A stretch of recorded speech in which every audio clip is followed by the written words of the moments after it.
എല്ലാവർക്കും നമസ്കാരം. നമ്മുടെ പുതിയ വീഡിയോയിലേക്ക് സ്വാഗതം. അപ്പോൾ ഇന്ന് നമ്മൾ തയ്യാറാക്കാൻ പോകുന്നത് ചിക്കൻ കട്ട്ലേറ്റ് ആണ്. ഇത് കാറ്ററിംഗ് സ്പെഷ്യലായിട്ട് ഞാനിത് ഉണ്ടാക്കി കൊടുക്കുന്ന ഒന്നാണ് കേട്ടോ. ഞാൻ ഒരുപാട് കാലമായി ഈ കട്ട്ലേറ്റ് ഒക്കെ തയ്യാറാക്കി കൊടുക്കുന്നു. ആ ഒരു വീഡിയോ നിങ്ങളെ കൂടെ കാണിക്കാമെന്ന് വിചാരിച്ചു. ഇന്ന് നമുക്ക് കുറച്ച് കട്ട്ലേറ്റിന് ഓർഡർ ഉണ്ട്. അപ്പോൾ ആ ഒരു വീഡിയോ ആണ് ഇന്ന് നിങ്ങളെ കാണിച്ചു തരാൻ പോകുന്നത്. ഒരുപാട് നാളായിട്ടുണ്ട് എന്നോട് വന്നിട്ട് വാട്സപ്പ് മുഖേനയും അതുപോലെ നമ്മുടെ ചാനലിന്റെ താഴെ കമന്റ്സ് ആയിട്ട് ഒരുപാട് സംശയങ്ങൾ മാത്രമാണ് ചോദിച്ചുകൊണ്ടിരിക്കുന്നത്. അങ്ങനെ സംശയങ്ങൾ ചോദിക്കുന്ന എൻ്റെ കൂട്ടുകാർക്ക് വേണ്ടിയിട്ടാണ് ഈ ഒരു വീഡിയോ. ഞാനും ഒന്നും അല്ലാത്തൊരവസ്ഥയിലാണ് ഇതുപോലൊരു ചെറിയ ചെറിയ പണികളൊക്കെ വീട്ടിലിരുന്ന് ചെയ്യാൻ തുടങ്ങിയത്. അത് നമ്മുടെ വീട്ടു ജോലികളും അതുപോലെ നമ്മുടെ കുട്ടികളുടെ കാര്യങ്ങളെല്ലാം കഴിഞ്ഞിട്ട് തന്നെയാണ് ഇതുപോലെ ജോലിയൊക്കെ ചെയ്യാൻ തുടങ്ങിയത്. ആദ്യമൊക്കെ ഒരുപാട് ബുദ്ധിമുട്ടുകൾ ഉണ്ടായി. നമുക്ക് വരവിനനുസരിച്ച് നമ്മൾ ചെലവാക്കുന്നതിനനുസരിച്ചിട്ടുള്ള ലാഭം ഒന്നും കിട്ടുന്നുണ്ടായിരുന്നില്ല. അങ്ങനെയൊക്കെ നമുക്ക് വരുമ്പോഴും മനസ്സിന് നല്ല ധൈര്യമൊക്കെ കൊടുത്ത് ഇതുവരെയും എത്തിയിട്ടുണ്ട്. ഇപ്പോൾ ഒരു 25 വർഷം കഴിഞ്ഞിട്ടുണ്ട് ഞാൻ ഈ ഒരു തൊഴിൽ ചെയ്യാൻ തുടങ്ങിയിട്ട്. നിങ്ങൾ എന്നെ അറിയാൻ തുടങ്ങിയതും ഞാൻ ഇതേ രീതിയിൽ രക്ഷപ്പെട്ടതും ഇതുപോലുള്ള വർക്കുകൾ ചെയ്തതാണ്. അപ്പോൾ കാറ്ററിംഗ് ഒക്കെ തുടങ്ങുന്ന ആൾക്കാർക്ക് ഇങ്ങനെ വീട്ടിലിരുന്ന് വെറുതെ ബോറടിക്കുന്ന ആളുകൾ, നമുക്ക് സാമ്പത്തികമൊക്കെ ഇപ്പോൾ ഒരാളുടെ വരുമാനം കൊണ്ടൊന്നും ഒന്നും ആകുന്നില്ല. അപ്പോൾ നമ്മളെല്ലാവരും കൂടെ ജോലി എടുത്താലാണ് നമുക്ക് എന്തെങ്കിലുമൊക്കെ മെച്ചമുണ്ടാക്കാൻ സാധിക്കുന്നത്. ഇപ്പോൾ ഒരു അത്യാവശ്യമൊക്കെ വന്നു കഴിഞ്ഞാൽ നമ്മുടെ കയ്യിൽ 10 രൂപ ഉണ്ടെങ്കിൽ നമുക്കതെടുത്ത് ചെലവാക്കാവുന്നതാണ്. അപ്പോൾ ഇതുപോലുള്ള നമുക്ക് സമയമൊക്കെ ഉള്ള ആൾക്കാർ ഇതുപോലുള്ള ചെറിയ ചെറിയ സംരംഭങ്ങളൊക്കെ തുടങ്ങണം. അപ്പോൾ കുറെ പേര് ചോദിക്കുന്നുണ്ട് എല്ലാവരും കൂടി തുടങ്ങിയത് എന്ത് ചെയ്യുമെന്ന്. നമ്മൾ കൊടുക്കുന്ന കാര്യങ്ങളെല്ലാം വൃത്തിയും വെടിപ്പും അത് കഴിക്കുന്ന ആൾക്കാർക്ക് നല്ല സ്വാദും കിട്ടുവാണെങ്കിൽ തീർച്ചയായിട്ടും നമ്മളെ തേടി ഓർഡർ വരും. നിങ്ങളാരും നിരാശയാകേണ്ട. ഇതുപോലെ നമ്മളിപ്പോൾ കൊച്ചുങ്ങൾ ഇന്നത്തെ സാഹചര്യത്തിൽ പെൺപിള്ളേരൊന്നും നമ്മുടെ വീട്ടിൽ ഒറ്റക്കാക്കിയിട്ട് ജോലിക്കൊന്നും പോകാൻ പറ്റില്ല. ആ ഒരു സാഹചര്യത്തിൽ നിങ്ങൾക്ക് ഇതുപോലുള്ള ചെറിയ ചെറിയ ബിസിനസ്സുകളൊക്കെ വീട്ടിലിരുന്ന് ചെയ്യാൻ പറ്റും. അങ്ങനെ ചെയ്തുകൊണ്ട് തന്നെയാണ് ഓരോ ആൾക്കാരും വിജയം കൈവരിക്കുന്നത്. അപ്പൊ നമുക്ക് അതിനു വേണ്ടിയിട്ട് നമ്മൾ എന്താ ചെയ്യേണ്ടതെന്ന് വെച്ചാൽ നല്ലൊരു ആത്മവിശ്വാസമാണ്. ആ ഒരു ആത്മവിശ്വാസം കൈവിടാതെ നമുക്ക് വരുന്ന വീഴ്ചകളും അതുപോലെ നമുക്ക് വരുന്ന ലാഭങ്ങളും നഷ്ടങ്ങളൊക്കെ നമ്മൾ തന്നെ സഹിക്കാനായിട്ട് തീരുമാനിക്കണം. അങ്ങനെ എല്ലാവരുടെയും പിന്നെ നമുക്ക് വേറൊരു കാര്യം കൂടി ഇതിന് വേണം. ഈ ഒരു കാറ്ററിംഗ് ഒക്കെ തുടങ്ങുമ്പോൾ നിങ്ങൾക്ക് നിങ്ങളുടെ വീട്ടുകാരുടെ സപ്പോർട്ട് കൂടെ വേണം. നമ്മൾ ഒറ്റയ്ക്ക് മാത്രം ജോലി എടുത്താൽ ശരിയാകില്ല. കാരണം അത് തല്ലുപിടുത്തത്തിലേക്ക് മാറും. പിന്നെ കൂട്ടു ബിസിനസ്സിനെ ഞാൻ പ്രോത്സാഹിപ്പിക്കില്ല. കാരണം എന്താന്ന് വെച്ചാല് കൂട്ടു ബിസിനസ് എങ്ങനെയും പൊളിഞ്ഞു പോകാനേ സാധ്യതയുള്ളൂ. അപ്പൊ അതുകൊണ്ട് നിങ്ങൾ കൂട്ടു ബിസിനസ്സായിട്ട് ചെയ്യാതെ സ്വന്തമായിട്ട് തന്നെ ചെയ്യാൻ നോക്കുക. അപ്പോൾ ഇന്ന് നിങ്ങൾക്ക് നല്ലൊരു കട്ട്ലേറ്റ് ഉണ്ടാക്കുന്ന ഒരു വീഡിയോ ആണ്. ഞാനിന്നൊരു 1 കിലോ ചിക്കനിലാണ് ഈ ഒരു കട്ട്ലേറ്റ് തയ്യാറാക്കാൻ പോകുന്നത്. ആ ഒരു വീഡിയോ നമുക്കൊന്ന് കണ്ടു നോക്കാം. നമുക്കിനി കട്ട്ലേറ്റ് തയ്യാറാക്കാൻ തുടങ്ങാം. ഇതിനായിട്ട് ഞാനിവിടെ 1 കിലോ അളവിലാണ് ചിക്കൻ പീസുകൾ എടുത്തിട്ടുള്ളത്. നമ്മളിന്ന് തയ്യാറാക്കാൻ പോകുന്നത് ചിക്കൻ കട്ട്ലേറ്റ് ആണ്. ചിക്കൻ കട്ട്ലേറ്റിന് എടുക്കുമ്പോൾ ഇതുപോലെ മാംസമുള്ള ഭാഗമാണ് നമുക്ക് ആവശ്യമായിട്ടുള്ളത്. ഇനിയിപ്പോൾ നിങ്ങൾ ഫുൾ ചിക്കനാണ് വാങ്ങുന്നതെങ്കിൽ അതിൻ്റെ ആ ഒരു ഫുൾ ചിക്കൻ ഒരു കുക്കറിലിട്ട് വേവിച്ചിട്ട് അതിൻ്റെ മാംസഭാഗങ്ങൾ ഒന്ന് അടർത്തിയെടുത്താൽ മതിയാകും. എല്ലാം മാറ്റിയിട്ടുള്ള പീസുകളാണ് വാങ്ങിയിട്ടുള്ളത്. നമുക്കിനി ഈ ഒരു ചിക്കൻ ഒന്ന് വേവിച്ചെടുക്കാം.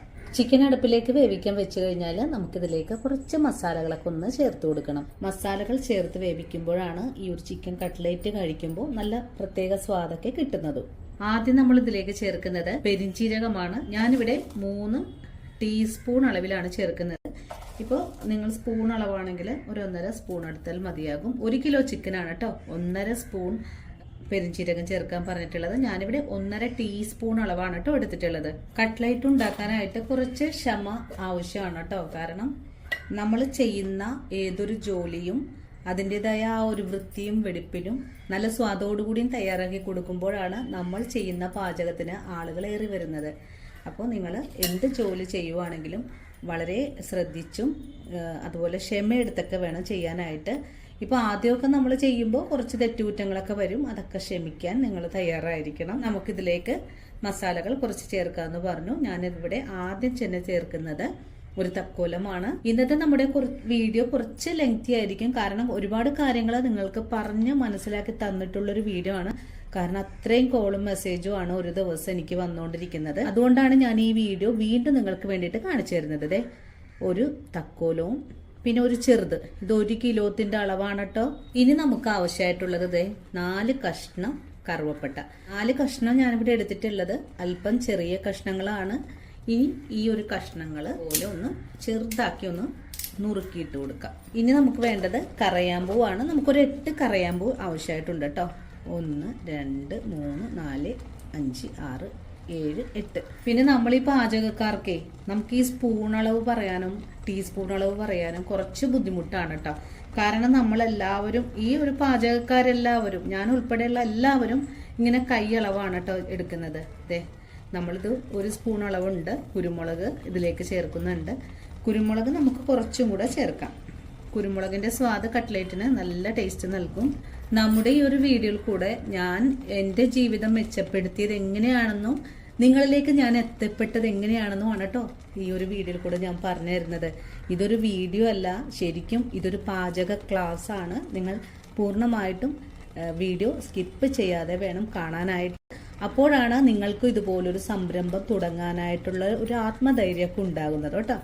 ഇനി നമുക്കിതിലേക്ക് കുറച്ച് കറിവേപ്പില ചേർക്കണം. ഇത് നമുക്ക് മസാലകൾ വഴറ്റുന്ന സമയത്ത് ചേർക്കേണ്ട ആവശ്യമില്ല. ഈ ഒരു സമയത്ത് നമുക്ക് ഈ ചിക്കനിലേക്ക് ചേർക്കാവുന്നതാണ്. അപ്പോൾ നിങ്ങളൊരു കാര്യം ശ്രദ്ധിച്ചോ, ഞാനിതിലേക്ക് വെള്ളം ഒന്നും തന്നെ ചേർക്കാതെയാണ് കേട്ടോ വേവിക്കാൻ അടുപ്പിലേക്ക് വെച്ചിട്ടുണ്ടായിരുന്നത്. ഇപ്പോൾ നിങ്ങൾക്ക് കാണാലോ ചിക്കനിൽ ധാരാളം വെള്ളം വന്നിട്ടുണ്ട്. അപ്പോൾ നമുക്ക് വെള്ളം ചേർക്കേണ്ട ആവശ്യമൊന്നും തന്നെ ഇല്ല. ഇനി ഇതിലേക്ക് ആവശ്യത്തിനുള്ള ഉപ്പ് ചേർക്കാം. ഞാൻ ഈ എടുത്തിട്ടുള്ള ഈ ഒരു പിങ്ക് ഉപ്പിന് അല്പം ഉപ്പ് മുൻപിട്ടാൻ നിൽക്കുന്ന രീതിയിലാണ് കേട്ടോ. അപ്പം അതുകൊണ്ട് നിങ്ങൾ എടുക്കുന്ന വെളുത്തിട്ടുള്ള ഉപ്പായതുകൊണ്ട് ഇത്രയും എടുക്കേണ്ട ആവശ്യമൊന്നുമില്ല കേട്ടോ. ഇനി നമുക്കിതിലേക്ക് വേണ്ടത് മഞ്ഞൾപ്പൊടിയാണ്. ഇത് ഒരു 1/2 ടീസ്പൂൺ അളവ് എടുത്തിട്ടുണ്ട്. നമ്മുടെ വീട്ടിൽ പൊടിക്കുന്ന മഞ്ഞൾപ്പൊടി ആയതുകൊണ്ട് കളറ് കുറവായിരിക്കും. ഇനി നമുക്ക് ചിക്കൻ വെന്ത് വരാനായിട്ടൊന്ന് മൂടി വെച്ച് കൊടുക്കാം. ഞാനിപ്പോൾ ചെറിയ തീയിലാണ് വെച്ച് കൊടുത്തിട്ടുള്ളത്. ചെറിയ തീയിലിരുന്ന് നല്ല പോലെ ഒന്ന് വെന്ത് വരട്ടെ. അങ്ങനെ നമ്മുടെ ചിക്കൻ വേവിക്കാൻ വെച്ചിട്ട് ഒരു 5 മിനിറ്റ് ഇനി നമുക്ക് ഈ മൂടി ഒന്ന് തുറന്ന് നോക്കാം. ഇപ്പോൾ നിങ്ങൾക്ക് കാണാമല്ലോ ചിക്കനിൽ ധാരാളം വെള്ളമുണ്ട്. നമുക്ക് ഈ ചിക്കൻ പീസുകൾ ഒന്ന് മറിച്ചിട്ട് കൊടുക്കാം. ഇനിയിപ്പോൾ കുക്കറിലാണെങ്കിൽ ഒരു കൈവെള്ളം തളിച്ചു കൊടുത്താൽ മാത്രം മതിയാവും. കാരണം കുക്കറിൽ ചിക്കൻ അടുക്കി പിടിക്കാതിരിക്കാൻ വേണ്ടിയിട്ടാണ്. നമുക്ക് ഈ കഷ്ണങ്ങൾ നല്ല പോലെ വേവിച്ചെടുക്കണം. കാരണം ഇതൊന്ന് മിക്സിയുടെ ജാറിലിട്ടൊന്ന് പൊടിച്ചെടുക്കേണ്ടതാണ്. ഇനി നമുക്ക് ഫുൾ ഫ്ലെയിം വെച്ച് കൊടുക്കണം. കാരണം ഈ വെള്ളമെല്ലാം നമുക്കൊന്ന് വറ്റി വരണം. അതുപോലെ ചിക്കൻ പീസുകൾ നല്ലപോലെ ഒന്ന് വെന്തും കിട്ടണം. വീണ്ടും മൂടി വെച്ചതിന് ശേഷം ഫുൾ ഫ്ലെയിം വെച്ച് കൊടുത്തിട്ടുണ്ട്. വീണ്ടും ഇതൊന്ന് വെള്ളം വറ്റി വരുന്നത് വരെ നമുക്കൊന്ന് വെയിറ്റ് ചെയ്യാം. ചിക്കൻ എല്ലാം നന്നായിട്ട് വെന്ത് വന്നിട്ടുണ്ട്. ഇതിൻ്റെ അകത്ത് ഉണ്ടായിരുന്ന വെള്ളം മുഴുവനും തന്നെ വറ്റി വന്നിട്ടുണ്ട്. ഇനി നമുക്ക് ഈ ചിക്കൻ ഒന്ന് ചൂടാറാനായിട്ട് മാറ്റി വയ്ക്കാം. ചൂടാറിയതിന് ശേഷം നല്ല പോലെ ഒന്ന് പൊടിച്ചുകൂടെ വെക്കണം. ഒരു മിക്സിയുടെ ജാറിലിട്ട് പൊടിച്ചെടുത്താൽ മതിയാകും. ചെറിയ പീസുകളായിട്ടൊന്ന് മാറ്റിയിട്ട് വേണം ഒരു മിക്സിയുടെ ജാറിലേക്കൊന്ന് ഇട്ട് പൊടിച്ചെടുക്കാനായിട്ട്. ഇനി നമുക്ക് വേണ്ടത് ഇപ്പോൾ ഇത് എല്ലാം കൂടെ 1 കിലോ അളവിൽ ഉരുളക്കിഴങ്ങും 2 ക്യാരറ്റും കൂടി ചേർത്താണ് കേട്ടോ 1 കിലോ ആയിട്ടുള്ളത്. അപ്പോൾ നമ്മൾ 900 ഗ്രാം ഉണ്ട് ഈ ഉരുളക്കിഴങ്ങും 100 ഗ്രാം ക്യാരറ്റ് കൂടി എടുത്തിട്ടുണ്ട്. ക്യാരറ്റ് അധികം ചേർക്കേണ്ട ആവശ്യമില്ല. ഒരു പ്രത്യേക ടേസ്റ്റ് കിട്ടുന്നതിനാണ് നമ്മൾ ക്യാരറ്റ് ചേർക്കുന്നത്. ക്യാരറ്റിന് ഒരു ചെറിയ മധുരമൊക്കെ ഉള്ളതുകൊണ്ട് നമ്മുടെ കട്ട്ലേറ്റ് കഴിക്കുമ്പോൾ ആ ഒരു മധുരം കട്ട്ലേറ്റിന് നല്ല സ്വാദ് തരും. അതിന് വേണ്ടിയിട്ട് മാത്രമാണ് കേട്ടോ ക്യാരറ്റ് ചേർക്കുന്നത്. ക്യാരറ്റ് ചേർക്കണമെന്ന് ഒരു നിർബന്ധവുമില്ല. അപ്പോൾ നിങ്ങൾ ക്യാരറ്റ് ചേർക്കുന്നില്ലെങ്കിൽ 1 കിലോ തന്നെ ഉരുളക്കിഴങ്ങ് എടുക്കാൻ ശ്രമിക്കുക. നമുക്ക് ഈ ഉരുളക്കിഴങ്ങ് ഒന്ന് നല്ലപോലെ ഒന്ന് പുഴുങ്ങിയെടുക്കണം. നിങ്ങൾക്ക് വേണമെങ്കിൽ തോലെല്ലാം മാറ്റിയിട്ട് മഞ്ഞൾപ്പൊടി ഇട്ട് ഉപ്പും കൂടി ഇട്ട് വേവിച്ചെടുക്കാം. അല്ലെങ്കിൽ ഇതുപോലെ നല്ല പോലെ കഴുകിയതിന് ശേഷം പുഴുങ്ങിയിട്ട് നമുക്ക് തോലൊന്ന് പൊളിച്ചിട്ട് പൊടിച്ചു വയ്ക്കാം. അങ്ങനെ ഇതെങ്ങനെയാണെങ്കിലും ഉരുളക്കിഴങ്ങ് നല്ല പോലെ കട്ടകളൊന്നും ഇല്ലാതെ പുഴുങ്ങി ഉപ്പും മഞ്ഞൾപ്പൊടിയും കൂടി ഇട്ട് പുഴുങ്ങിയതിന് ശേഷം ഒന്ന് പൊടിച്ചുകൂടെ വെക്കാം. അങ്ങനെ നമ്മളിപ്പോൾ നമ്മുടെ ചിക്കൻ ഇതേ ഒരു രീതിയിൽ പൊടിച്ചെടുത്തിട്ടുണ്ട്. ചിക്കൻ പൊടിച്ചതിന് ശേഷം ബ്രെഡും കൂടെ പൊടിച്ചു വെച്ചിട്ടുണ്ട്. ബ്രെഡ് പൊടിക്കുമ്പോൾ ഈ ഒരു രീതിയിലായിരിക്കണം. നിങ്ങൾക്കിപ്പോൾ റസ്ക് പൊടി വേണമെങ്കിൽ എടുക്കാം. പക്ഷെ ഞാൻ മിക്ക കട്ട്ലേറ്റും ചെയ്യുന്നത് ഇതുപോലെ ബ്രെഡ് പൊടിച്ചെടുത്തതിന് ശേഷമാണ്. ചിക്കൻ ഇതുപോലെ പൊടിയായിട്ട് തന്നെയാണ് പൊടിച്ചെടുത്തിട്ടുള്ളത്. ചിക്കൻ പൊടിച്ചെടുക്കുമ്പോൾ ചിക്കനിൽ ഒരു ഉള്ളി പോലും വെള്ളം ഉണ്ടാകാൻ പാടില്ല. പുട്ട് പൊടിച്ചെടുത്ത പോലെ, പുട്ടിന് നമ്മൾ പൊടി നനക്കുന്നത് പോലെയാണ് ഇപ്പോൾ ആയി കിട്ടിയിട്ടുള്ളത്. ഇതേ ഒരു രീതിയിൽ പൊടിച്ചെടുക്കാൻ ബുദ്ധിമുട്ടായിരിക്കും. ഇനി നമുക്ക് ഉരുളക്കിഴങ്ങും കൂടെ പൊടിച്ചെടുക്കണം. ഉരുളക്കിഴങ്ങ് എപ്പോഴും നല്ല ഫ്രഷായിട്ട് ചൂടോടുകൂടി തന്നെ പൊടിച്ചെടുക്കണം. അപ്പോഴാണ് ഉരുളക്കിഴങ്ങ് നല്ല രീതിയിൽ തന്നെ നമുക്ക് പൊടിച്ചെടുക്കാൻ സാധിക്കുന്നത്. ഇപ്പോൾ ഉരുളക്കിഴങ്ങും ക്യാരറ്റും ഈ ഒരു രീതിയിൽ ഒന്ന് പുഴുങ്ങി വെച്ചിട്ടുണ്ട്. നമുക്കിതൊന്ന് നന്നായിട്ടൊന്ന് ഉടച്ചും കൂടെ വയ്ക്കാം. ഇപ്പോൾ ഒരു 5 സവാള ഇതേ രീതിയിലൊന്ന് പൊടിയായി കട്ട് ചെയ്തും വെച്ചിട്ടുണ്ട്. ഇനി ഇഞ്ചി, വെളുത്തുള്ളി, പച്ചമുളകും കൂടി നമുക്കൊന്ന് ചതച്ച് വയ്ക്കണം. ഇനി നമുക്ക് കട്ട്ലേറ്റ് തയ്യാറാക്കാൻ തുടങ്ങാം. നമ്മളിപ്പോൾ ഇത്ര കാര്യങ്ങളൊക്കെ റെഡിയാക്കിയിട്ടുണ്ട്. ഇനി നമുക്കൊരു കാര്യം കൂടി ചെയ്യേണ്ടതുണ്ട്. ഒരു 8 പച്ചമുളകും ഒരു 10 വെളുത്തുള്ളി അല്ലിയും ഒരു ചെറിയ കഷ്ണം ഇഞ്ചിയും. ഇഞ്ചിയുടെ അളവ് വളരെ കുറച്ച് മതി കേട്ടോ. ഇനി ഒരു മിക്സിയുടെ ജാറിലിട്ട് ഇതെല്ലാം കൂട്ടിച്ചേർത്തൊന്ന് ചതച്ചെടുക്കാം. ഈ ഒരു കട്ട്ലേറ്റിന് വേണ്ടിയിട്ട് വഴറ്റുന്ന ചേരുവകളെല്ലാം ഉപയോഗിക്കുന്ന എണ്ണ എന്താണേലും അത് തന്നെയായിരിക്കണം നമ്മൾ ഫ്രൈ ചെയ്തെടുക്കാനും ഉപയോഗിക്കേണ്ടത്. അല്ലെങ്കിൽ കട്ട്ലേറ്റ് പെട്ടെന്ന് പൊട്ടിപ്പോവാനും ഇതിൽ നിന്ന് ധാരാളം ബബിൾസ് വരാനൊക്കെ സാധ്യത കൂടുതലാണ്. അപ്പോൾ ഇപ്പം ഞാനിവിടെ ഓയിലാണ് എടുത്തിട്ടുള്ളത്. നമ്മൾ ഫ്രൈ ചെയ്തെടുക്കുന്നതും ഓയിലിൽ തന്നെയായിരിക്കണം കേട്ടോ. ഈ ഒരു സ്റ്റെപ്പ് ശ്രദ്ധിക്കാൻ മറന്നു പോകരുത് കേട്ടോ. ഒരു 3 സ്പൂണോളം ഒഴിച്ചു കൊടുത്തിട്ടുണ്ട് കേട്ടോ. ഓയിൽ നല്ല പോലെ ചൂടായി വന്നിട്ടുണ്ട്. നമുക്കിതിലേക്ക് ഒരു 2 ടീസ്പൂൺ അളവിൽ 2-3 ടീസ്പൂൺ അളവിൽ പെരിഞ്ചീരകം ചേർക്കാം. പെരിഞ്ചീരകം ഇപ്പോൾ ഒന്ന് മൂത്ത് തുടങ്ങിയിട്ടുണ്ട്. ഈ സമയത്ത് നമ്മൾ ചതച്ചെടുത്തിട്ടുള്ള പച്ചമുളക്, ഇഞ്ചി, വെളുത്തുള്ളി ചേർക്കാം. ഇനി ഇതൊക്കെ ഒന്ന് വഴറ്റിയെടുക്കാം. ഇഞ്ചിയും വെളുത്തുള്ളിയും 1 മിനിറ്റ് നേരം ഒന്ന് വഴറ്റി കഴിഞ്ഞാൽ പിന്നെ നമുക്കിതിലേക്ക് നമ്മൾ നേരത്തെ കാണിച്ച 4 സവാളയാണ്. സവാള ചേർത്ത് കഴിഞ്ഞാൽ പിന്നെ നല്ലതുപോലെ ഒന്ന് ഇളക്കി കൊടുക്കാം. നിങ്ങളുടെ കൈവശം നോൺ സ്റ്റിക്ക് പാനൊക്കെ വലിപ്പമുള്ളതാണെങ്കിൽ ആ ഒരു പാനിലിട്ട് ചെയ്താൽ മതിയാകും. ഞാനിപ്പോൾ ഇതുപോലെ ഉരുളിയിലാണ് ചെയ്തെടുക്കുന്നത്. സവാള ഒന്ന് ചെറുതായിട്ടൊന്ന് വഴണ്ട് വരണം. അതുവരെ നമുക്ക് വഴറ്റിയെടുക്കാം. ഇപ്പോൾ വഴറ്റുന്ന സവാള ഒന്ന് സോഫ്റ്റായി തുടങ്ങിയിട്ടുണ്ട്. ഇനി നമുക്കിതിലേക്ക് കുറച്ച് ഉപ്പ് ചേർക്കണം. നമ്മൾ ചിക്കൻ വേവിച്ചപ്പോഴും ഉരുളക്കിഴങ്ങ് വേവിച്ചപ്പോഴും ഉപ്പ് ചേർത്തിട്ടുണ്ട്. ഇനി നമുക്ക് ഈ മസാലയിലേക്ക് കുറച്ച് ഉപ്പ് ആവശ്യമായിട്ടുണ്ട്. ഇത്രയും ഉപ്പ് ചേർത്ത് കൊടുക്കുന്നുണ്ട്. ഉപ്പും കൂടി ചേർത്തിട്ട് വീണ്ടും ഇതെല്ലാം കൂട്ടി യോജിപ്പിച്ച് ഇളക്കി കൊടുക്കാം. അങ്ങനെ നമ്മുടെ സവാള ഇതുപോലെ ഒന്ന് സോഫ്റ്റായിട്ട് വാടി വന്നിട്ടുണ്ട്. ഇനി നമുക്കിതിലേക്ക് അല്പം പൊടികൾ ചേർത്ത് കൊടുക്കണം. സവാള അധികം മുരിയിച്ചെടുക്കേണ്ട ആവശ്യമൊന്നും തന്നെയില്ല. ഈ ഒരു രീതിയിലൊന്ന് വാടി കിട്ടിയാൽ മതിയാകും. നമുക്കിതിലേക്ക് അല്പം പൊടികൾ ചേർത്ത് കൊടുക്കാം. ആദ്യം തന്നെ ഒരു നുള്ളു മഞ്ഞൾപ്പൊടി ചേർക്കാം. 2 ടീസ്പൂൺ അളവിൽ മല്ലിപ്പൊടി ചേർക്കാം. 2 ടീസ്പൂൺ തന്നെ കാശ്മീരി മുളക് പൊടി. ഇനി നമുക്കിതിലേക്ക് ഒരു 2 ടീസ്പൂൺ തന്നെ ബിരിയാണി മസാലപ്പൊടി. ഇനി ഇതെല്ലാം കൂട്ടിച്ചേർത്ത് ഒന്ന് ഇളക്കി കൊടുക്കാം. അധികമൊന്നും മസാലയുടെ ആവശ്യമൊന്നും തന്നെ ഇല്ല. ഇനിയിപ്പോൾ ബിരിയാണി മസാല ഇല്ലെങ്കിൽ നിങ്ങൾക്ക് ചിക്കൻ മസാലപ്പൊടിയോ ഗരം മസാലപ്പൊടിയോ ചേർക്കാവുന്നതാണ്. ചിക്കൻ വേവിച്ചപ്പോൾ അല്പം ഗരം മസാലയൊക്കെ ചേർത്തിട്ടാണ് വേവിച്ചിട്ടുള്ളത്. അപ്പം അതുകൊണ്ടാണ് നമ്മളിതിലേക്ക് ഗരം മസാലപ്പൊടി ചേർക്കാതിരുന്നത്. ഇനി നമുക്ക് ചിക്കൻ ചേർത്ത് കൊടുക്കാം. ചിക്കൻ ചേർത്ത് കഴിഞ്ഞാൽ പിന്നെ നല്ലതുപോലെ ഇളക്കി യോജിപ്പിച്ച് കൊടുക്കാം. ഒന്ന് പൊട്ടുന്ന രീതിയിലായി കിട്ടണം. അതുവരെയാണ് നമുക്ക് ഇതുപോലെ ഇളക്കി ഒന്ന് യോജിപ്പിച്ച് കൊടുക്കേണ്ടത്. കട്ട്ലേറ്റ് ഉണ്ടാക്കാനായിട്ട് ഏറ്റവും വലിയൊരു ബുദ്ധിമുട്ട് ഇത് മാത്രമാണ് കേട്ടോ. ചിക്കൻ ഇങ്ങനെ വറുത്ത് പൊട്ടി വരുന്നത് വരെയും വറുത്തെടുക്കുന്നത്. അടിയിലൊന്നും പിടിക്കാനും പാടില്ല, അധികമൊന്നും ഓയിൽ ചേർക്കാനും പാടില്ല.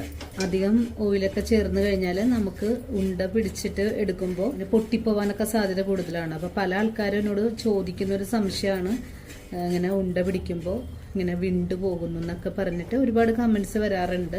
അവർക്ക് വേണ്ടിയിട്ടുള്ളതാണ് കേട്ടോ. അതെ, നമ്മൾ അധികം ഒന്നും ഓയിൽ ഒഴിച്ചിട്ടില്ല. ഈ ഒരു ചെറിയ തീയിൽ കൂട്ടിയും കുറച്ചൊക്കെ വെച്ചിട്ട് വേണം നമുക്കിതുപോലെ ഒന്ന് വറുത്തെടുക്കാനായിട്ട്. ഇപ്പോൾ നമ്മുടെ ചിക്കൻ നന്നായിട്ടൊന്ന് പൊട്ടിയൊക്കെ തുടങ്ങിയിട്ടുണ്ട്. നല്ല പോലെ ഒന്ന് മുരിഞ്ഞും വന്നിട്ടുണ്ട്. ഈ ഒരു സമയമാകുമ്പോൾ നമുക്കിതിലേക്ക് കുറച്ച് ബ്രെഡ് ക്രംസ് ചേർക്കാം. 2 കൈപ്പിടിയോളം ബ്രെഡ് ക്രംസ് ചേർത്ത് കൊടുക്കാം. വീണ്ടും ഇതെല്ലാം കൂട്ടിച്ചേർത്ത് ഒന്നും കൂടി ഇളക്കി കൊടുക്കാം. ഈ സമയത്ത് ചിക്കൻ്റെ ഉപ്പൊക്കെ ഒന്ന് നോക്കാവുന്നതാണ്. ഉപ്പ് പോരായ്മ ഉണ്ടെങ്കിൽ ഉപ്പ് കുറച്ചും കൂടെ ചേർത്ത് കൊടുക്കണം. നമുക്കിതിലേക്ക് പുഴുങ്ങി പൊടിച്ചു വെച്ചിട്ടുള്ള ഉരുളക്കിഴങ്ങ് ചേർക്കാം. വീണ്ടും എല്ലാം കൂട്ടി യോജിപ്പിച്ച് ഇളക്കി കൊടുക്കാം.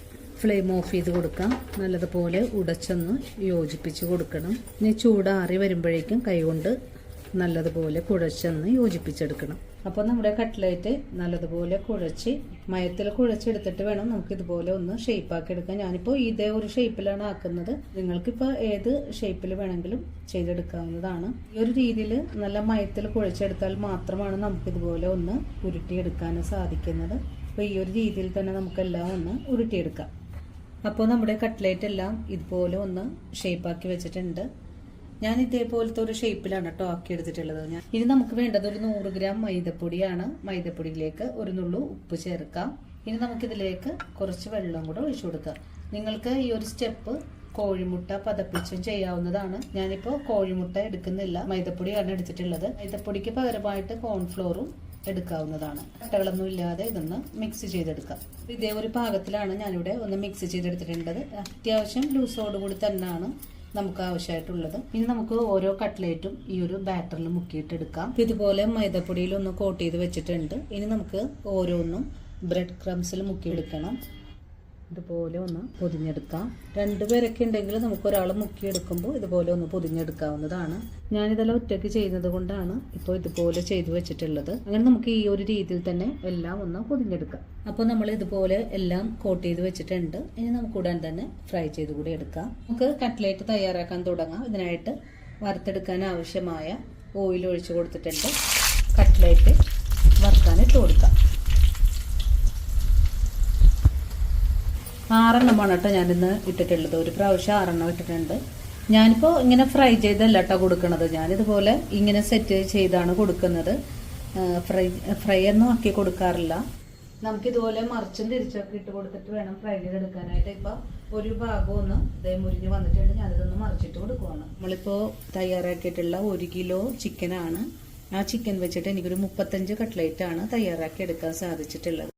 അതും ഞാനത് 20 രൂപയ്ക്കാണ് കൊടുക്കുന്നത്. ഇനി നിങ്ങൾ എത്ര രൂപക്കാണ് ചേച്ചി കൊടുക്കുന്നത്, എത്ര രൂപക്കാണ് ചേച്ചി കൊടുക്കുന്നതെന്ന് ചോദിക്കാതിരിക്കാനും വേണ്ടിയിട്ടാണ് കേട്ടോ വില പറഞ്ഞിട്ടുള്ളത്. എത്ര രൂപക്കാണ് കൊടുക്കുന്നതെന്നൊക്കെ എന്നോട് ചോദിക്കാറുണ്ട്. അപ്പം അത് നമ്മൾ എങ്ങനെയാണ് ഓരോ എന്ത് ചെയ്താലും ഉണ്ണിയപ്പം ആവട്ടെ, കട്ട്ലേറ്റ് ആവട്ടെ, നെയ്യപ്പം ആവട്ടെ, നമ്മൾ വാങ്ങിക്കുന്ന എല്ലാ കാര്യങ്ങളും ഒരു പേപ്പറിൽ എഴുതി കൂട്ടുക. അതിനുശേഷം നമ്മളൊന്ന് കാൽക്കുലേറ്റ് ചെയ്ത് നോക്കുക. നമുക്ക് എത്ര ചിലവായിട്ടുണ്ട്, എത്ര നമുക്ക് അതിൽ നിന്ന് ലാഭം കിട്ടും, അതൊക്കെ നോക്കുക. അപ്പൊ പിന്നെ ഓരോ നാട്ടിലും പല പല വിലയാണ് കേട്ടോ. അപ്പൊ ഞാന് ഉണ്ണിയപ്പം 10 എണ്ണത്തിന് 40 രൂപയായിട്ടാണ് കൊടുക്കുന്നത്. അപ്പോൾ നിങ്ങളുടെ ആ ഒരു നാട്ടിൽ എത്ര വിലയെന്നൊന്നും നമുക്കറിയില്ല. അപ്പൊ ആ ഒരു രീതിയിലായിരിക്കണം നമ്മൾ വില തീരുമാനിക്കേണ്ടത്. ഫ്രൈ ചെയ്യാൻ ഇട്ട് കൊടുക്കുമ്പോൾ ചെറിയ തീയിൽ വെച്ചിട്ട് വേണം ഇട്ട് കൊടുക്കാനായിട്ട്. കുറച്ചും കൂടെ മീഡിയം ഫ്ലെയിമിലേക്ക് മാറ്റണം. കുറച്ചും കൂടെ തീ വെച്ച് കൊടുക്കുക. പിന്നെ അതിനുശേഷം വീണ്ടും ഫുൾ ഫ്ലെയിം വെച്ച് കൊടുക്കുക. പിന്നെ നമുക്ക് ചെറിയ തീ വെച്ച് കൊടുക്കുക. അങ്ങനെ വേണം കേട്ടോ. ഒറ്റയടിക്ക് ഒരു ഫ്ലെയിം തന്നെ വെച്ച് കൊടുക്കുകയാണെങ്കിൽ ഉൾഭാഗം വേവാതെ പുറം ഭാഗം മാത്രം കരിഞ്ഞു മാറിപ്പോകും. അപ്പോൾ ആ ഒരു കാര്യങ്ങളൊക്കെ നിങ്ങൾ ശ്രദ്ധിക്കണം കേട്ടോ. ഇപ്പോൾ നമ്മുടെ കട്ട്ലേറ്റ് നല്ല രീതിയിൽ തന്നെ മുരിഞ്ഞു വന്നിട്ടുണ്ട്. ഇനി നമുക്ക് ഈ ഒരു ഭാഗമായാൽ നമുക്ക് എണ്ണയിൽ നിന്നും കോരി മാറ്റാം. കട്ട്ലേറ്റ് ഫ്രൈ ചെയ്ത് മാറ്റിയിട്ടുണ്ട്. നമ്മളിപ്പോൾ ഒരു 6 കട്ട്ലേറ്റ് ഇവിടെ ഫ്രൈ ചെയ്ത് മാറ്റിയിട്ടുണ്ട്. ബാക്കിയൊക്കെ നമുക്ക് കൊടുത്ത് അയക്കേണ്ടതാണ്. അപ്പോൾ നമുക്ക് ഒരു കട്ട്ലേറ്റ് ഒന്ന് പൊളിച്ചുകൂടെ കാണിക്കാം. നല്ല മുരുമുരാന്നാണ് ഇട്ടിരിക്കണത്. നല്ല ചൂടുമുണ്ട്.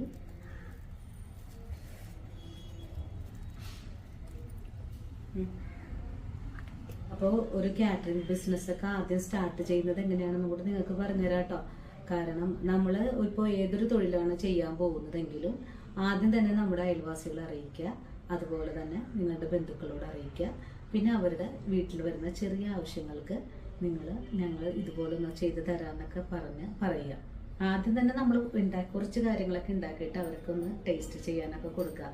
ആദ്യത്തെ നമ്മുടെ എന്ത് ചെയ്താലും നല്ല ടേസ്റ്റോടുകൂടി തന്നെയാണ്. പിന്നീട് ടേസ്റ്റ് ഇല്ലാതിരിക്കുന്നല്ല. ആദ്യം നമ്മൾ എപ്പോഴും നല്ല ടേസ്റ്റോടുകൂടി തയ്യാറാക്കി കൊടുക്കാൻ ശ്രമിക്കുക. അങ്ങനെയാണ് നമുക്ക് അവർ കഴിച്ച് അത് മറ്റുള്ള ആൾക്കാരിലേക്ക് എത്തി അങ്ങനെ ഓരോ കാര്യങ്ങളും നമുക്ക് ഓർഡറായിട്ട് കിട്ടുന്നത്. അപ്പോൾ ആദ്യം നമ്മൾ കുറച്ച് രീതിയിൽ ചെയ്ത് നോക്കുക. അതിനകത്ത് നിന്ന് നിങ്ങൾക്ക് എത്ര രൂപ ഉണ്ടാക്കാം, അല്ലെങ്കിൽ എത്ര രൂപ കിട്ടും എന്ന് നോക്കിയിട്ടാണ് അടുത്ത ഓർഡർ നമ്മൾ ചെയ്യുന്നത്. ഓക്കെ. പിന്നെ ഒരുപാട് കൂട്ടുകാരുടെ ഒരു സംശയമാണ്, ഒരു കാറ്ററിംഗ് യൂണിറ്റ് തുടങ്ങാനായിട്ട് എന്തൊക്കെ കാര്യങ്ങളാണ് വേണ്ടതെന്ന്. ആദ്യം തന്നെ ലൈസൻസ് വേണോ, അങ്ങനെയുള്ള ഒരുപാട് ക്വസ്റ്റ്യൻസ് എനിക്ക് വരാറുണ്ട്. അപ്പോൾ അവർക്ക് വേണ്ടിയിട്ട് നല്ല രീതിയിൽ തന്നെ ഒരു വീഡിയോ നിങ്ങൾക്ക് പറഞ്ഞു തരുന്നതാണ്. അത് നമ്മുടെ ഇന്നത്തെ വീഡിയോ കുറച്ച് ലെങ്തിയാണ്. അപ്പോൾ അതുകൊണ്ട് ഞാൻ ഉൾപ്പെടുത്തുന്നില്ല. ഇനി മറ്റുള്ള ഇതുപോലൊരു വീഡിയോ ആയിട്ട് ഞാൻ വരാം. ആ ഒരു സമയത്ത് ബാക്കിയുള്ള ഈ കാറ്ററിംഗ് ബിസിനസ് തുടങ്ങാൻ ആവശ്യമായ കാര്യങ്ങളെല്ലാം ആ ഒരു വീഡിയോയിൽ ഉൾപ്പെടുത്താം. അപ്പോൾ ഇന്നത്തെ നിങ്ങൾക്ക് ഈ ഒരു വീഡിയോ വളരെ ഉപകാരപ്രദമായി എന്ന് തന്നെ വിശ്വസിക്കുവാണ്. വീഡിയോ കണ്ട് നിങ്ങളെല്ലാവരും ഇതുപോലെയുള്ള ചെറിയ ചെറിയ സംരംഭങ്ങളൊക്കെ തുടങ്ങാനായിട്ട് നിങ്ങളൊന്ന് തീരുമാനിക്കണം. അതുപോലെ ഇനി നമ്മുടെ കയ്യിലും 10 രൂപ ഉണ്ടെങ്കിൽ നിങ്ങൾക്ക് എല്ലാവർക്കും ചെറിയ ചെറിയ നേട്ടമൊക്കെ ഉണ്ടാക്കാൻ സാധിക്കുന്നതാണ്. ഇതുപോലെ പലഹാര ബിസിനസ് വളരെ ലാഭകരമായിട്ടുള്ള ഒരു ബിസിനസ് കൂടിയാണ്. അപ്പം എല്ലാവരും ഈ ഒരു രീതിയിലൊക്കെ തയ്യാറാക്കി നോക്കുക. തയ്യാറാക്കി നോക്കിയിട്ട് നിങ്ങൾക്ക് നല്ല വീഡിയോ ആണ്, അല്ലെങ്കിൽ നിങ്ങൾക്കിത് നല്ല ഒരു അറിവാണ് കിട്ടിയതെന്ന് തോന്നുവാണെങ്കിൽ നിങ്ങൾക്ക് കിട്ടിയ ഈ ഒരു അറിവ് നിങ്ങളുടെ കൂട്ടുകാരിലേക്കൊന്ന് ഷെയർ ചെയ്ത് കൊടുക്കുക. അതുപോലെ വീഡിയോയെക്കുറിച്ചുള്ള അഭിപ്രായങ്ങളെല്ലാം കമൻസ് ആയിട്ട് അറിയിക്കാൻ മറക്കരുത്. ഇനിയും ഇതുപോലുള്ള നല്ല നല്ല വീഡിയോസൊക്കെ ആയിട്ട് ഞാൻ നാളെ ഓടിയെത്തുന്നതാണ്. അതുവരെയും ഒത്തിരി സ്നേഹത്തോടെ വീണ്ടും കാണാം.